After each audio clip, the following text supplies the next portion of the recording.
It's probably like 3 years into comedy, 4 years into comedy. I get my first feature weekend at Morty's in Indianapolis.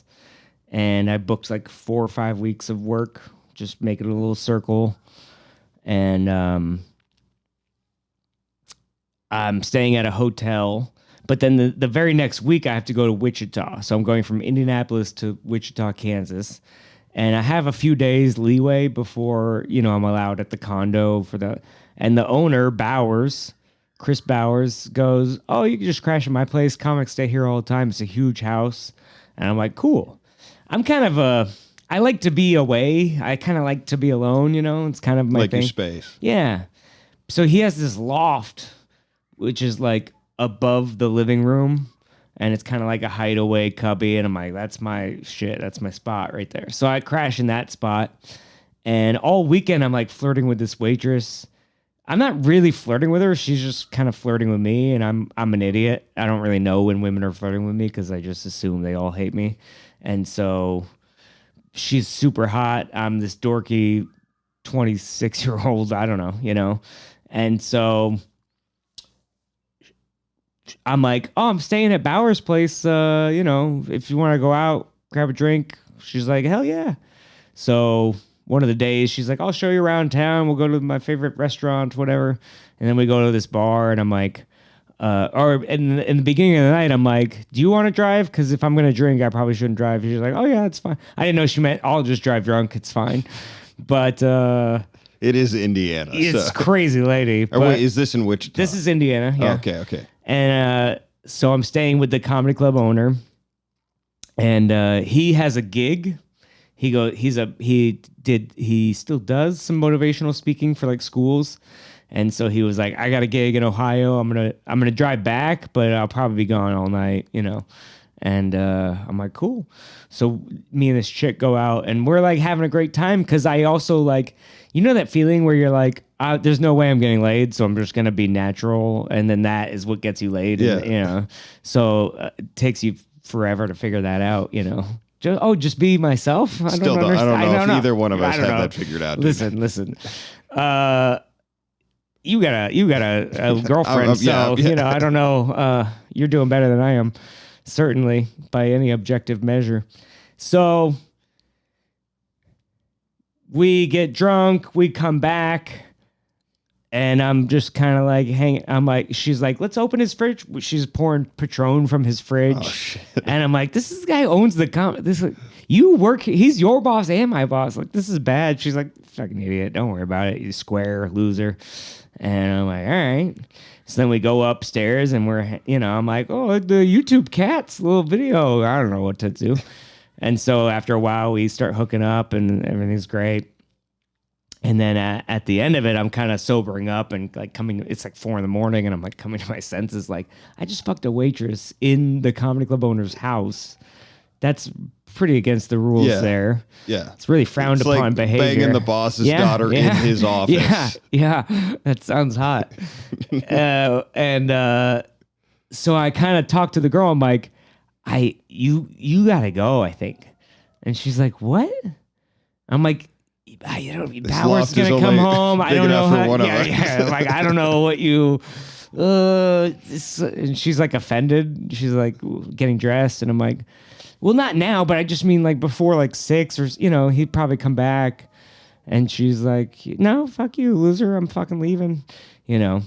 So as she's walking out, she just calls me and goes, "Yeah, Bowers just pulled in as I'm leaving, so your whole plan backfired, you idiot." And I'm like, "Oh no." Like, he knows he's gonna march up there, kick me out, he's gonna yell at me, he's gonna fucking whatever. And I'm like, "Oh, this is my first time. I think I ruined my whole career is over." And nothing happens. Doesn't say anything, doesn't come upstairs. It's 4 a.m. or whatever. And so then I'm like, I'll just leave early before he's gone or before he's up or something. I'll leave a note or whatever. So I wake up at like 9 and he's just down in the living room watching TV. And I'm like, I'll wait till he like goes out for lunch or something. Doesn't even move from the couch except to go to the kitchen. Yeah. And like, I'm just like, well, gotta face the music. This is what I did. So I clean the room, make everything perfect, make the bed, killing it. I pack all my bag, come downstairs. I'm like, all right, well, I got a 12-hour drive, so I gotta get going. He's like, oh yeah, cool. Oh hey, and we start talking comedy, and he goes, hey, next time you come back, these are the things we'd expect of you. Some new materials, blah blah blah, blah blah blah. Talking for a half hour. I'm like, oh, I think I got it. Maybe he forgot, or maybe he didn't really put two and two together. He just thought, whatever. Hey, I'm like about to walk out the door. Hey, by the way, did you hook up with Desiree last night? I was like, no, I would never disrespect you or the club. I would never do that kind of thing. And he goes, oh, I don't care. I go, what? He's like, yeah, she's hot. Like, you should try to fuck her. She seemed like she was into you a little bit. And I'm like, this has got to be like a trap. And I'm like, oh yeah, well, maybe next time. And he goes, I'm more likely to bring you back if you hook up with the waitresses. Like I think I like to party. He's just a party guy. Yeah. And he goes, if you want to get rebooked next time, you better hook up with Desiree. Still have a club? No. Yeah. Imagine that. Yeah. Again, the difference between 50, show up and go up, and we have everything lined up 3 months in advance, And so he drank all their profits away. But so I go, wait, you say I'm more likely to come back? I'm more likely to get bookings if I hooked up with Desiree. And he's like, oh yeah, she's super hot. And I'm like, well, I hooked up with Desiree. And I'm waiting for him to be like, gotcha, bitch. Yeah. And he just is like, that's cool. Nice. She's fucking hot. Was it fun? And I'm like, this is fucking weird. This is Indiana. This is the opposite of everything I've ever been told. And so, so that's that whole, I guess, I think the story used to be more exciting, but it's been a few years since I've told it. The exception to the general rule. Yeah, I mean, again, it was very like, I had that book that comics would sign, and it was like, don't fuck the staff. And I'm like, that makes a lot of sense, And then you see it work out poorly for lots of your friends. Indiana, and then this guy was like, yeah, we like it. And we're still friends to this day. He lives in LA now, but this story is just why you should sleep with the staff at a comedy club. There are exceptions to every rule, I guess, is the moral of the story. It's funny, man.